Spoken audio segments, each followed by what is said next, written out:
maihayag ang pinakahuling kalagayan ng COVID-19 crisis sa bansa at ang mga hakbang na ginagawa ng pamahalaan laban sa pandemya. Mula sa Pangulo ng Republika ng Pilipinas, Mayor Rodrigo Duterte. Ito ang Talk to the People on COVID-19.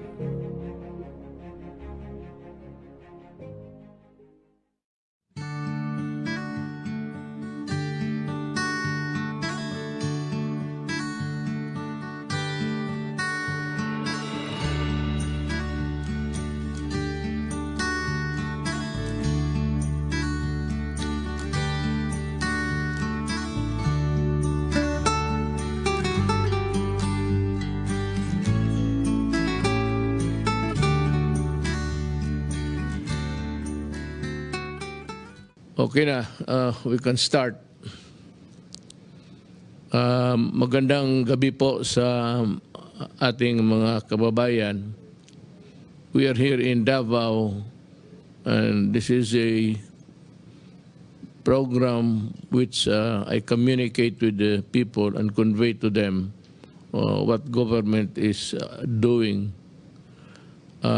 Sa ngayon, I think it would be good to listen to yung tao na magbigay ng clearance sa mga bakuna para magamit sa mga gamit ng mga doktor o medical people para sa injection. Ang reklamo kasi ng mga tao, lumipad siya dito sa Davao because I wanted him to explain to you tonight kung bakit natagalan and how long would the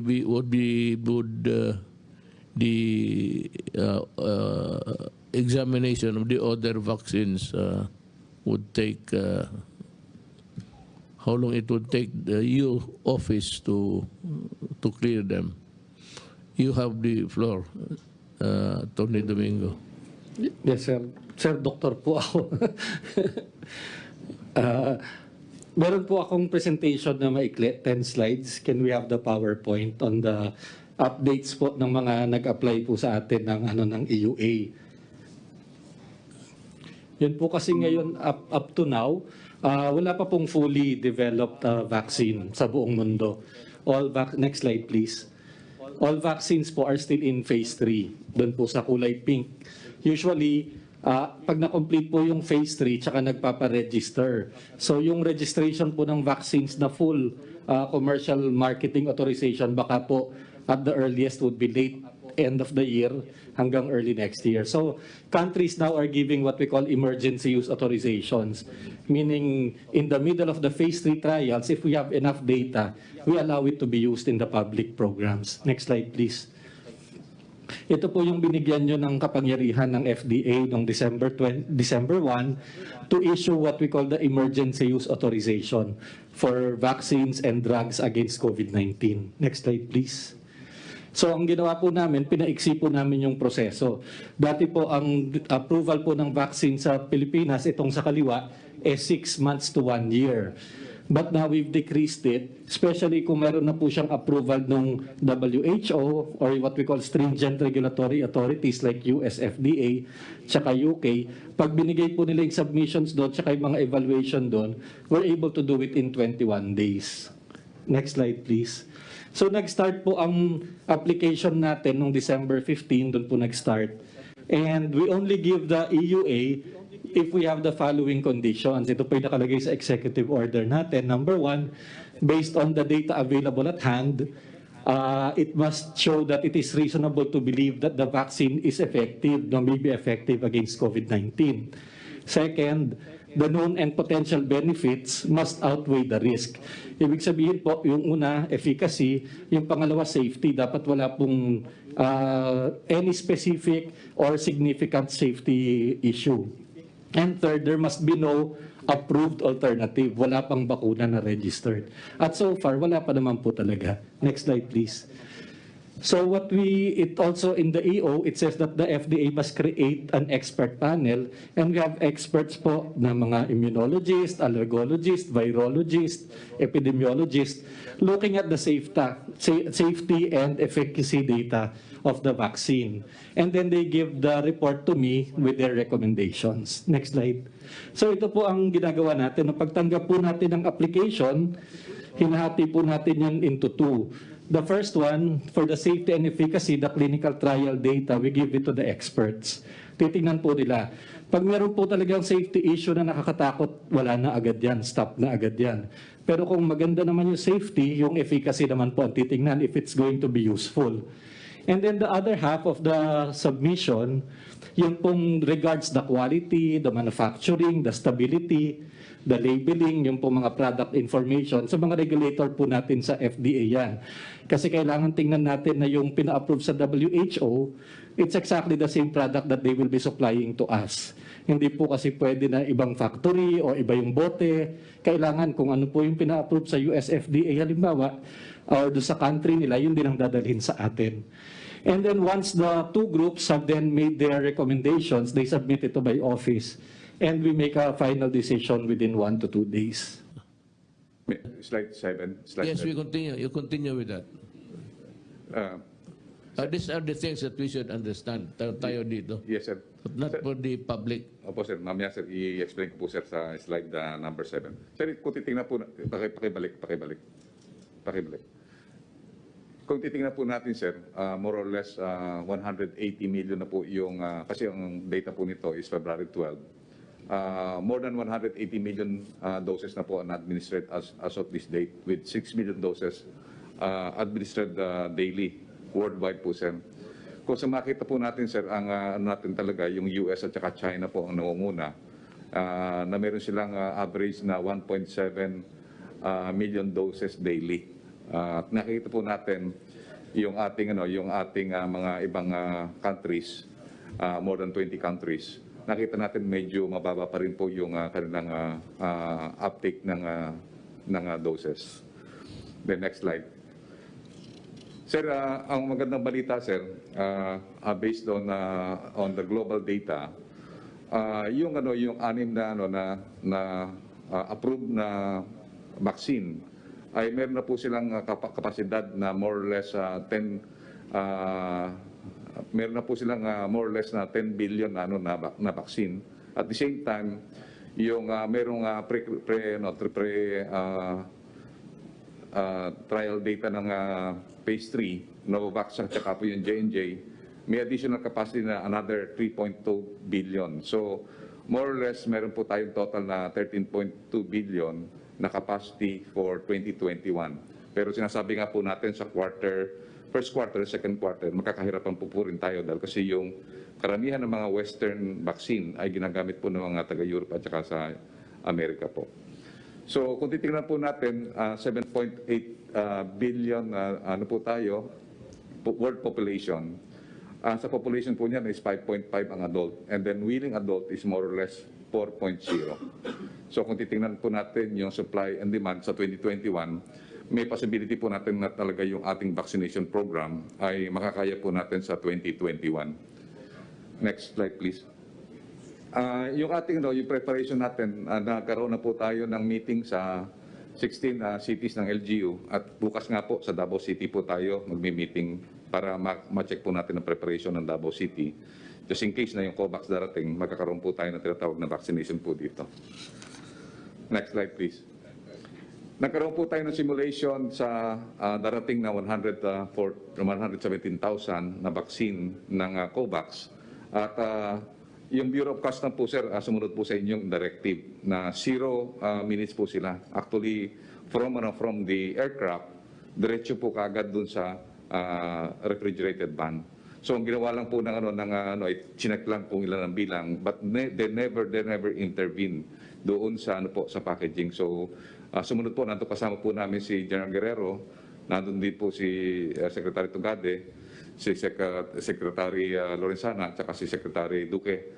Nagkaroon po kami ng simulation. Maganda po yung naging result ng simulation at we have a lesser minutes sa mga ginawa po natin na simulation. So, As far as we are concerned, tayo dito sa gobyerno, itong flow ng how the vaccines would be imported and doon sa finally sa storage, wala nang monkey wrench. Ano po sir, medyo ano po tayo sir, okay po tayo sir, lalo na po yung from the airport going to the storage.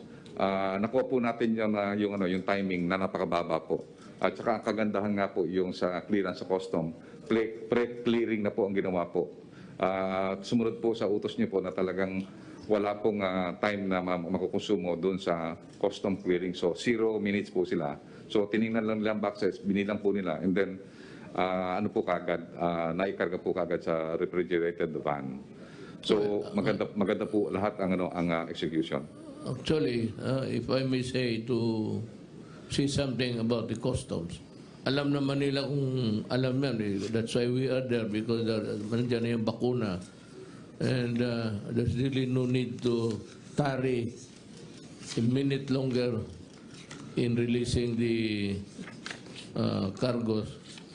Kasi alam naman nila bakuna yan. And, you know, it is very important that they should be stored immediately upon ma-deplane yung mga bakuna. Wala ka nang nakitang problema dyan sa ano? Meron pa po kami nakikita po sa internal po natin, lalo na po yung sa storage. Gagawa po natin ng paraan. So we are having another rehearsal internally. So yun po ang gagawin po namin, Mr. President. But all of the process ng simulation from the airport going to the warehouse, okay na po siya. Matanong kita, itong ang problema na lang is nandito sa atin. Is there a problem within us that we have to surmount? Yun na lang, very limited na lang po sa logistics. Nag-usap na po kami ng Secretary Duque, and then may ginagawa na po kami ng emergency procurement po. And I ask you again, I asked this last time. Are we sure that we have the storage? Sir, yung nga po sir natin, just in case na magkaroon po tayo ng influx, malaki po ang storage natin sa ating mga third party provider. Yung sa ating sa RITM, may mga limitation hanggang ano po yun, more or less 1 million lang po ang kaya sa Pfizer, and then sa Moderna, very limited. And marami po siyang vaccine na 2 to 8 dahil po meron po tayong ongoing vaccination po ngayon. So ang po namin, magkaroon po ng third-party storage. Mamaya po iyan po ni Secretary Duque. So ang po natin, at least magkano po tayo ng mga third-party provider na kaya po hanggang Davao at saka hanggang Cebu. Okay. Meron po tayo sa third party. At saka po nag-usap na po kami ng World Bank na isa-charge po nila yung third party provider kasama po ng vaccine. For example, kung ang Pfizer is kunyari po $10 at ang service provider is more or less $1, isasama na po yun, i-approve na po yung loan, kasama na po yung service provider end-to-end para wala na po tayong problema. So pagka nagbili tayo ng vaccine, yung mga vaccine maker, meron po silang third-party provider. For example, Novavax, Unilab po ang kanilang napili. So end-to-end po ang service po noon. It would be safe to say that for the month of January, wala pa tayong, we cannot start vaccinating people. Not yet.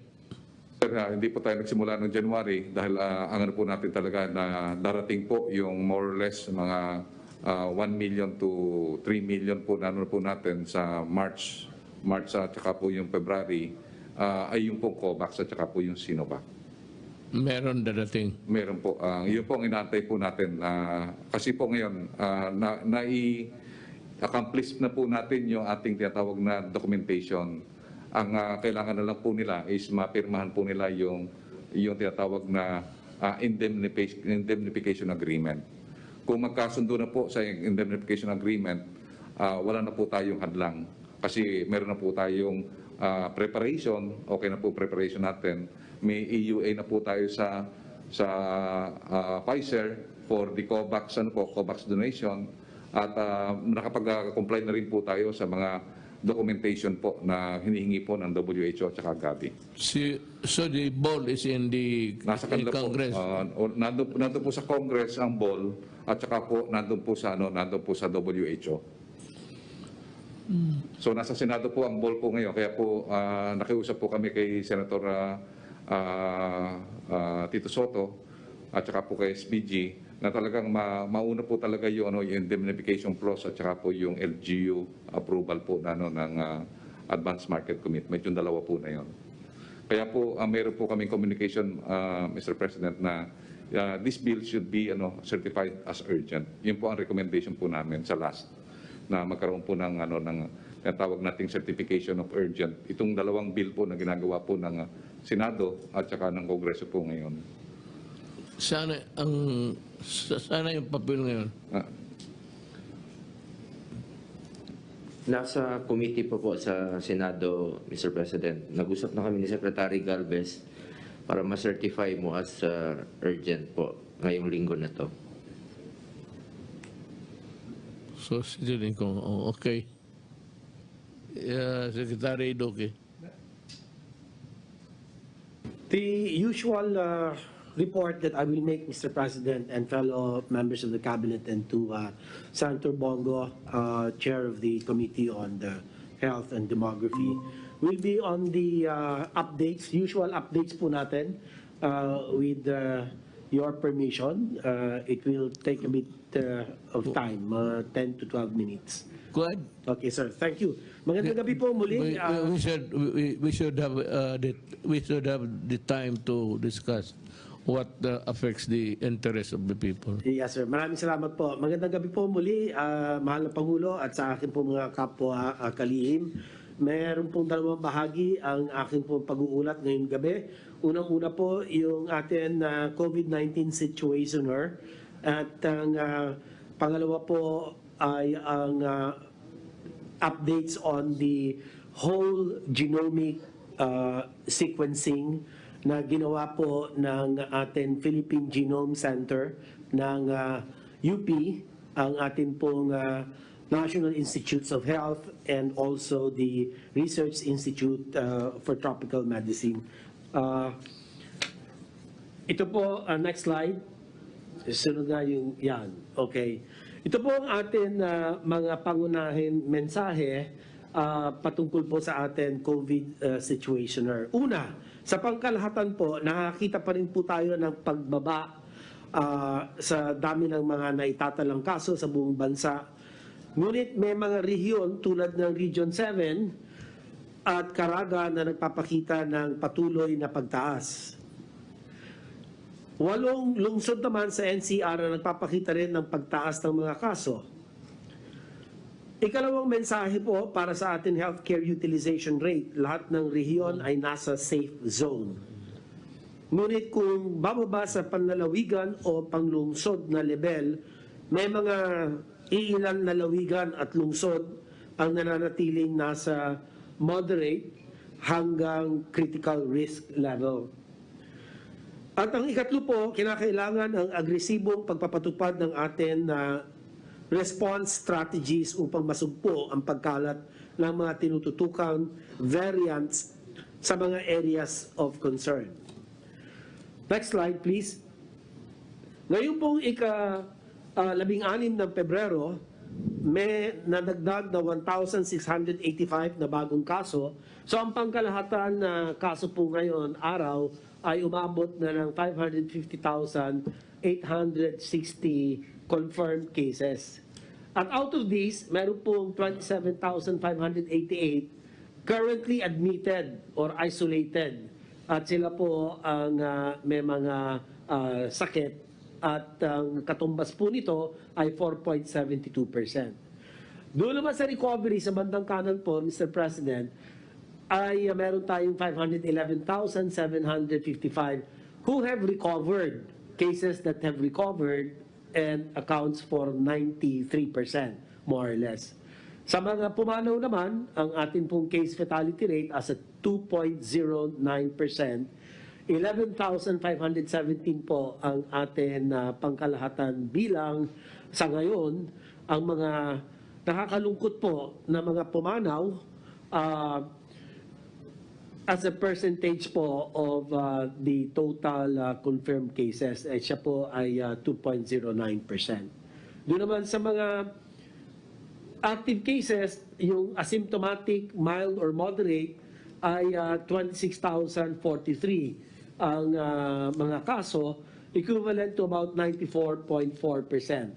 At ang severe or critical cases ay asa 1,545, equivalent to 5.6%. Patuloy po pakikipag-ugnayan natin sa iba't ibang rehiyon upang magkaroon tayo ng sapat na representasyon ng mga sample sa buong bansa at maging malinaw sa atin kung ito bang mga dumadaming kaso, bunsod ba ng mga bagong variants na ito. Pero sa ngayon, hindi pa po conclusive ang findings. So ito na lang po ang aking pong pinakahuling ulat, Mr. President, patungkol po sa ating COVID-19 situationer at handa po akong sumagot na po sa mga katanungan. Maraming salamat po, Ginoong Pangulo. Salamat, sir, sa report ninyo. Anybody else? Kung wala na, let's proceed to ito. This is not really a part of the program about COVID, but since we have started the practice of naming government officials or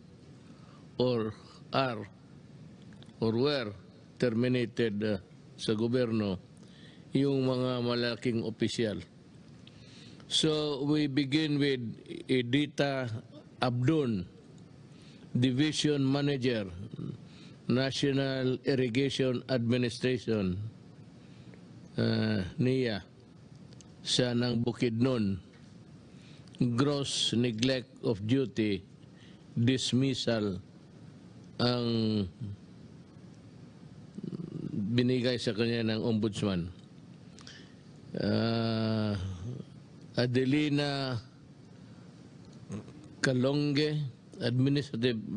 administrative head, finance head ng Bukidnon, MIA. Leonola Tenestrante, principal engineer ng NIA, Bukidnon, dismissal sa serbisyo. Ito si Steve Dikdikan, General Manager, Mactan Cebu International Airport Authority, Department of Transportation. Grave misconduct, gross neglect of duty, at conduct prejudicial to the best interest of the service. 8 suspension for 6 months. Dapat ito dismissal Pero we bow down to what the ombudsman to meet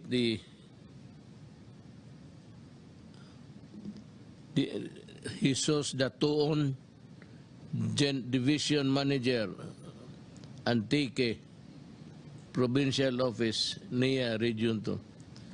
Itong technical malversation of public funds, bagay. Ito yung mga malalaking opisyal na terminate at na-suspended. Ngayon dito tayo makababayan ko sa ating short talk. We are trying our best. Narinig naman ninyo si Secretary Galvez that we are in the process of really working towards the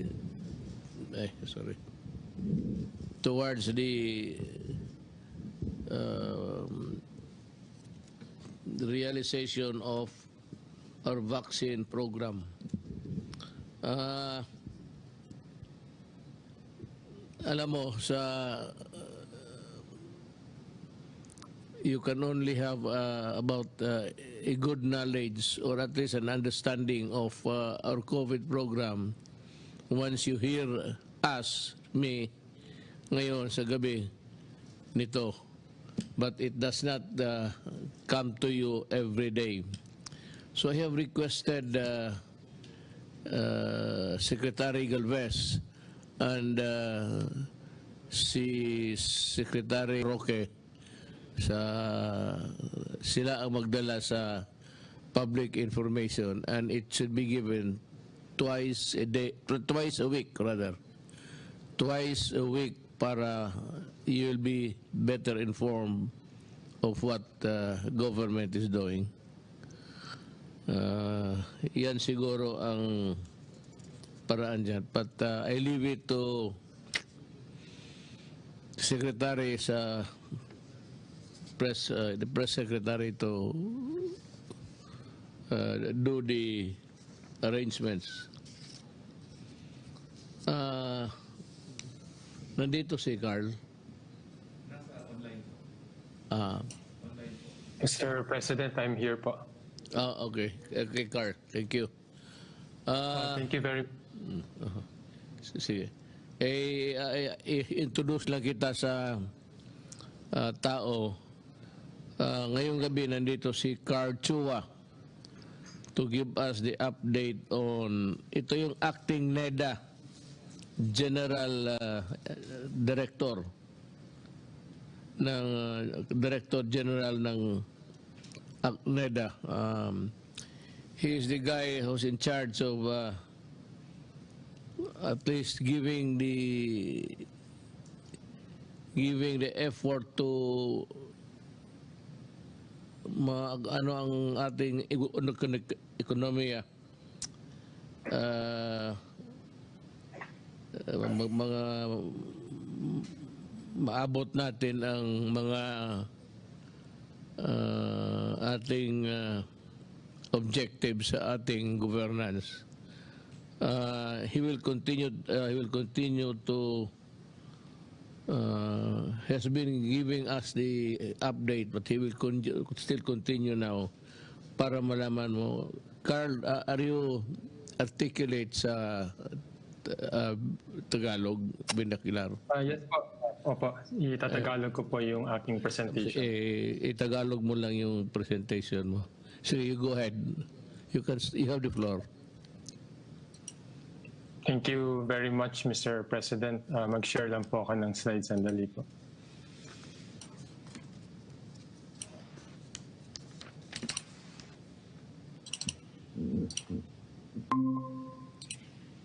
Mr. President, magandang gabi po kay Senator Bongo, sa aking mga kapwa kabinete at sa mga nanonood sa atin. Yung aking ibabahagi, yung kailangan po natin mag-shift sana sa lalong madaling panahon to MGCQ for the entire Philippines. Sana starting March 1, 2021 para i-address po yung hunger or yung mataas na antas ng mga Pilipino po na nagugutom. Yung ating quarantine restriction na ginawa since March of 2020, ang nagdulot po nito na total income loss na 1.04 trillion pesos in 2020. So on average po, araw-araw, 2.8 billion pesos po ng mga sahod, mga kita ang nawawala. On average po, ang annual income loss ng isang manggagawa ay 23,000 pesos per worker. However, alam po natin yung ibang sector po hindi po pinapayagan na mag-operate under yung ating community quarantine. At yung iba po nawala na ng trabaho. Kaya yung ibang workers po, mas malaki po ang tama sa kanilang sahod, sa kanilang kita at sa kanilang mga kabuhayan. So ang recommendation po namin ay dapat i-balance po natin. Meron pong nakitang kami survey na ginawa po ng Pulse Asia. Yung September, sabi po ng taong bayan, 39% say that we should balance both the economy and the control of the virus. Pero yung November, yung tumaas po yung hunger rate, 73% na ang nagsasabi na we have to balance the opening of the economy and the control of the virus. So hindi po naman natin sinasabi na ibukas lang natin yung ekonomiya at wag na nating pakialaman yung COVID cases. Kailangan po natin both. At nakita po natin na nagbukas po tayo last October at yung dumaan po yung Christmas vacation, hindi po naman umakyat yung COVID cases. In my concluding slide po, sa IATF meeting last Thursday, we presented the following recommendations which was approved by the IATF, and we hope for your approval also on the following. So given progress on the health side, and no spike in COVID-19 cases from the reopening of the economy last October and the year-end holiday, ang recommendation po namin, number 1, we further open the economy to MGCQ for the entire Philippines, especially NCR, starting March 21. And the main reason is gusto na po natin ma-mitigate or mabawasan yung sickness, hunger, poverty, job, and income loss that are arising from non-COVID cases. At kung kailangan, gumamit po tayo ng localized lockdown sa barangay or municipal level to address the local spread of the virus. Yung pangatlo po naman, nakita po namin na kulang po yung public transport natin. So we propose with proper safeguards, i-further expand po natin yung public transport from 50% towards 75% para mas marami po yung makabalik sa kanilang trabaho. Pangalawa po, to complement public transport with active transport support. Ito po yung tulad ng bike lanes kasi marami na pong Pilipino yung nag-shift to biking to work or to avail of their basic commodities when they buy goods. And finally, nakita po namin na kulang po yung inter-province bus operation natin. Marami pong mga manggagawa yung nag-ECQ, bumalik po sila sa probinsya. Ngayon po, hindi po sila makabalik na ganap sa kanilang trabaho. At yung pang-apat po, yung expand the age group allowed to go out. Of course, with safeguards din po. Yung letter A po, yung na-approve niyo na po dati na to conduct pilot face-to-face schooling in the low-risk areas, we are proposing, Mr. President, i-resume natin because nakita po natin na yung COVID cases at yung UK variant ay nakokontrol po natin. Yung pangalawa, and this is subject po to our discussion with the NCR mayors, is to gradually expand the age group allowed to go out. Ngayon po kasi 15 to 65 lang yung pwedeng lumabas.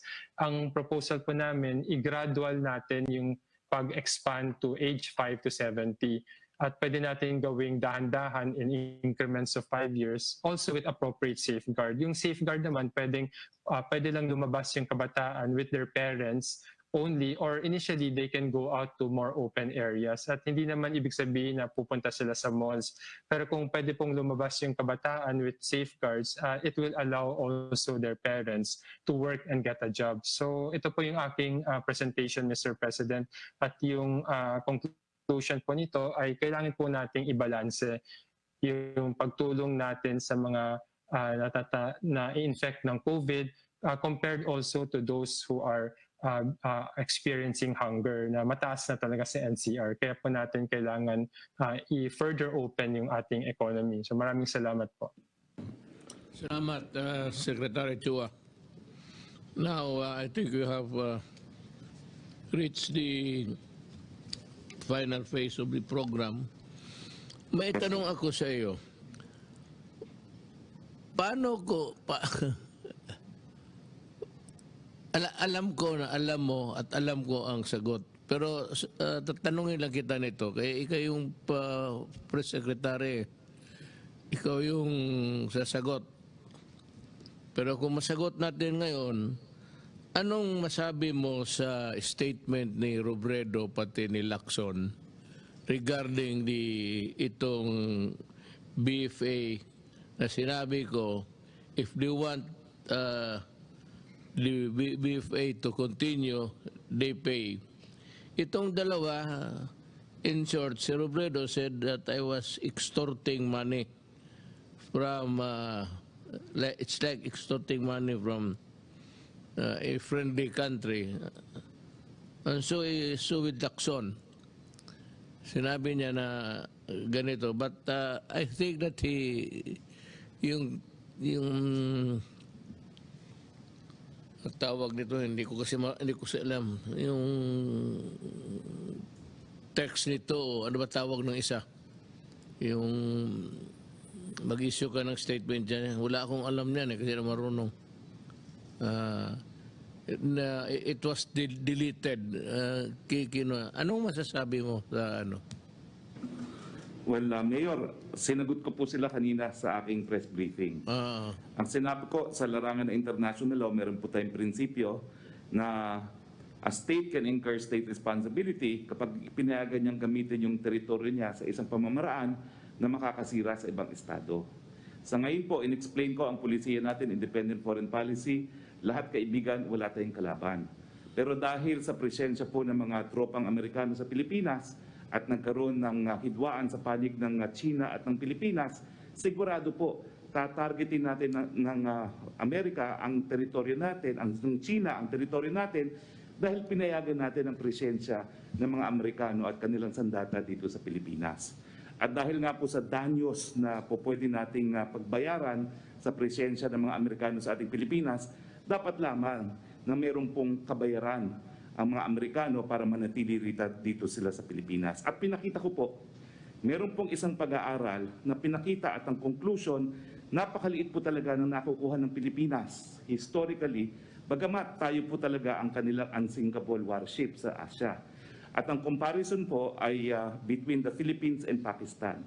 Ang Pilipinas, panahon pa po ng Death March, kaalyado na tayo ng mga Amerikano. And yet, dun po sa datos na pinakita ko kanina, $3 billion lang po ang nakukuha natin in terms of counterterrorism support from the United States. Ikukumpara po natin to sa bansa na gaya ng Pakistan. Ang Pakistan po, $13.6 billion ang naibigay ng mga Amerikano. Ikumpara po natin sa Turkey, ganun din po, halos 5 beses ang binibigay nila para manatili yung kanilang mga sundalo at ang mga militar sa kanilang bansa. Doon po sa issue na extortion, ang sabi ko, hindi po masama na dahil marami po tayong mga pangangailangan sa COVID para mabigyan ng implementasyon ng universal healthcare, ang libreng patubig, ang libreng tuition, hindi po masama na humanap tayo ng alternatibong mga pagkakukulunan ng pondo para po gastusin sa pangangailangan ng ng ating mga kababayan at hindi po yan extortion that is advancing the national interest. To add to your statement, actually, ito naman si Robredo, abogado. I can't forgive Lacson because he is not. They should look at the Constitution. The Constitution of the Philippines provides that the foreign relations or foreign policy is vested in the President alone. Siya yung kaisa-isang well, I happen to be there. Kaisa-isang ano ang policy gusto niyang ipalabas for the Philippines is vested in the President and not with the senators or the Vice President. So, at least, yung sabi nila na extortion, well, I can forgive Robredo. Every time she opens her mouth, talagang when she forgets that she's a lawyer, and being a lawyer, she should know that the Constitution says that that is my function. It is not their function. At kung anong gusto kong sabihin para sa aking bayan, may purpose yan. Hindi kasi nila alam. Na alam ko noon na meron tayong binili na armas sa Amerika, it took them years to deliver. Practically using the money, our money, for so many years, then delivering the bago lang itong mga armas na dumadating.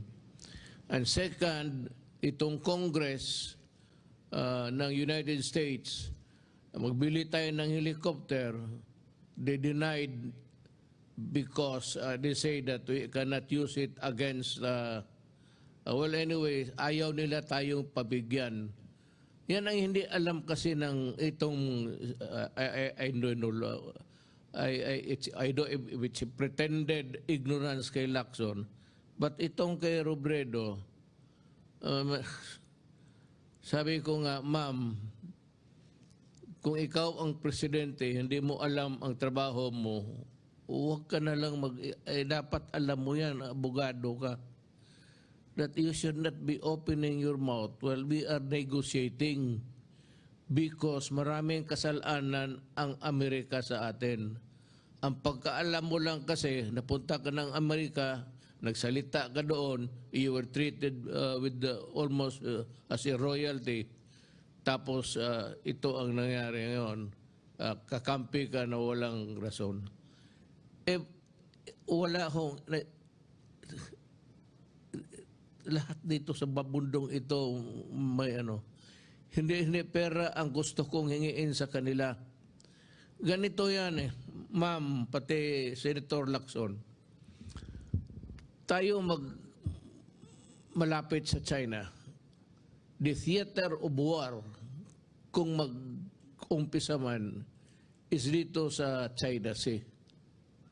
Ngayon, gusto nga natin, pinipilit natin na Amerikano tayo, we should be provided with the arms and armaments that's capable of at least that would place us on equal footing with the other countries at war with us. Kasi titirahin talaga tayo ng China. Ngayon, wala namang Amerikano, wala binibigay. You know, I have talked to so many military guys. Sabi nila, yung war games, it's coming, I think, on May. Ang Amerikano, magdala dito ng mga armas, mag-display sila ng mga equipments and everything.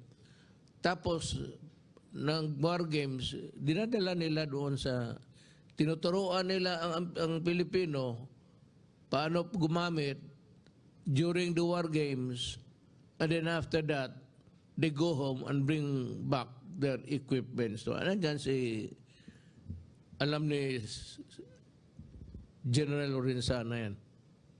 Yan ang lamentations ng Pilipino. Yan ang hindi alam ni Robredo. Ang pagkaalam kasi ni Robredo, parang we are nothing wrong with America and the Philippines. Hindi niya alam na kaya ikaw ma'am, I'm sorry to say, you are not really qualified to run for president. You do not know your role in this government. Yung foreign relations with other countries is vested on the president alone. Kaya hindi mo alam kung mga pangyayari nung una, antecedent or precedent, na may ginagawa itong mga Amerikano parang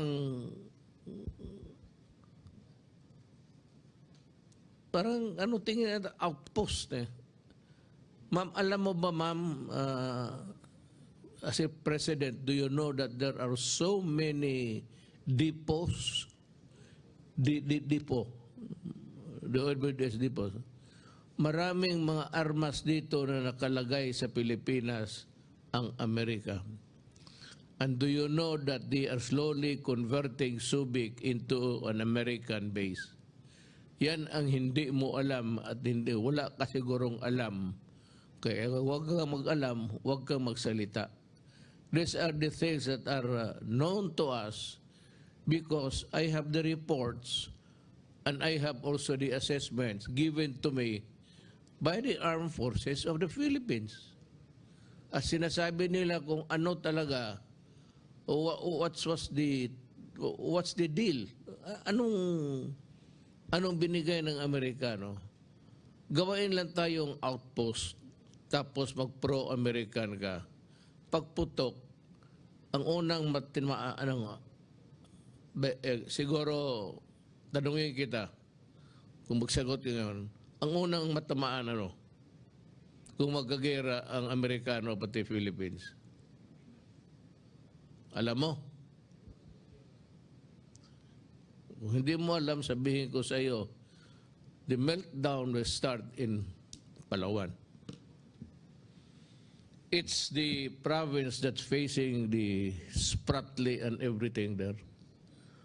Kaya hindi mo lang alam, in a worst case scenario, kung may isang gago dyan na magpaputok ng isang rocket, gulo na yan.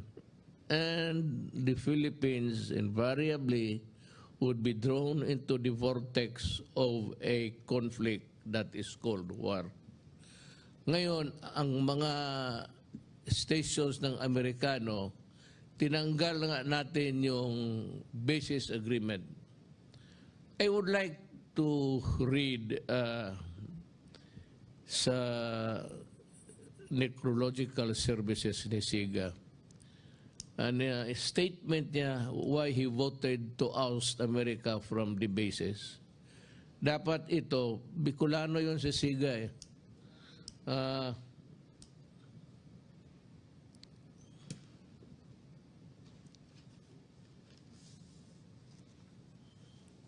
I would address this to the Vice President. Excerpt from the speech of the late Senator Vic Ziga during the Senate voting on the U.S. Bases Treaty on September 16, 1991. He said, and I quote, "I refuse to ride on the crest of a fleeting popularity. I refuse to be deceived by fancy rhetoric and cheap propaganda. I refuse to sacrifice our national interest in exchange for a bundle of vague promises. Rather, Mr. President, I choose to continue to work for what I believe is right and just for our country. I therefore submit my action to the lasting judgment of history with my conscience and firm conviction as my cause. I vote to the non-concurrence and no, a consensus no to the treaty." Taga Bicol yun, ma'am, at baka may it says or wala kang alam, sabihin mo lang na extortion. How can you say extortion?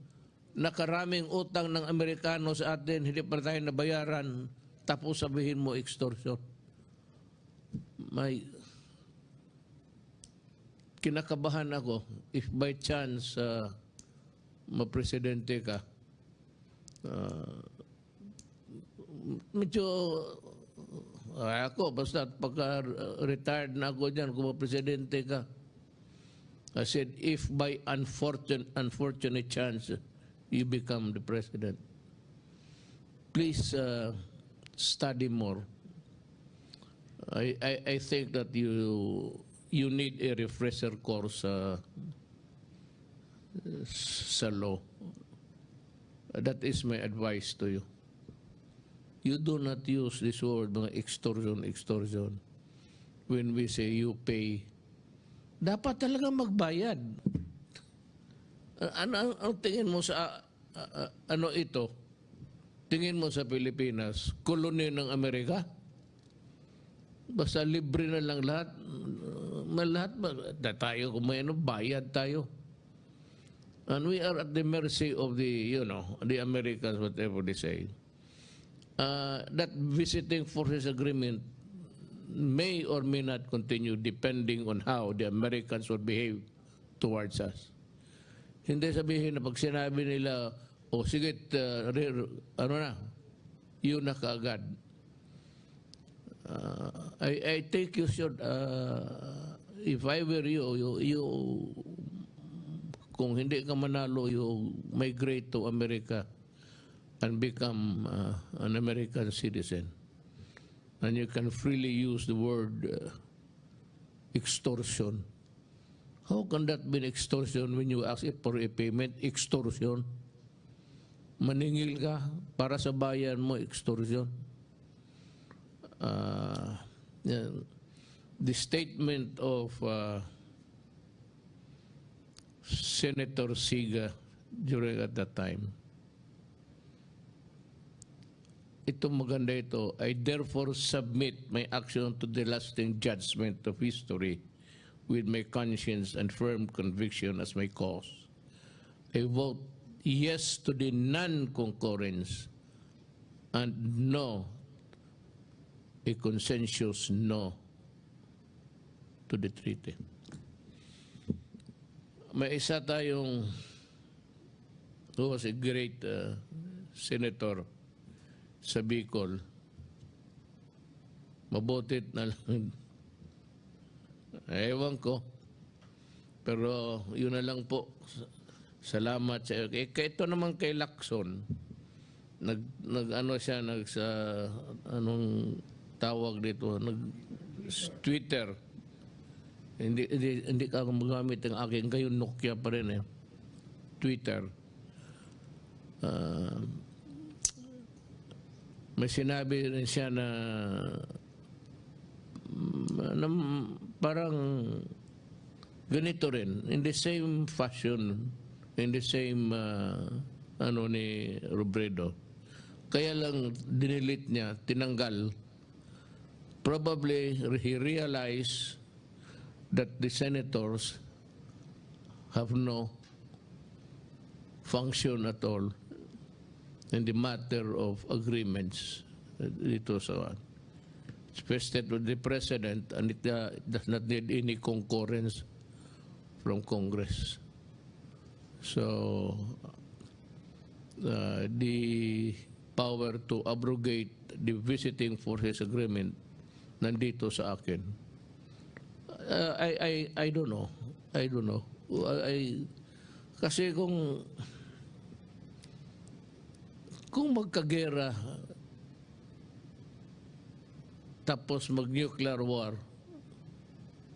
tapos nandito yung armas, nandito dyan sa Subic yung mga barko ng Amerikano, what do you think will happen to Bicol? It's too far away, but you know, it will also melt just like what would happen to the rest of the Philippines. It will reduce us into a barren land where you cannot plant anything except wait to die. The way to die, rather. Alam na, ano siguro si Lacson na alam niya na tinanggal niya. Pero ito sabihin ko kay Ping, you have been a very cunning and sa mga statement mo. Yung pa-slide mo sa mga sabihin ko sa iyo, and so many other things in the past where you were wrong, bihin ko sa iyo na you have nothing to do with this. I may accept your comments, but please use it in a way, total hindi naman ito use your use a language that will promote your person, your human being. Hindi yung basta-basta ka na lang mag-post-post dyan tapos without really finding out whether you are a part of it or not. Telling you are not. So next time, consult a lawyer in your office. And to the Filipino people, maraming salamat po.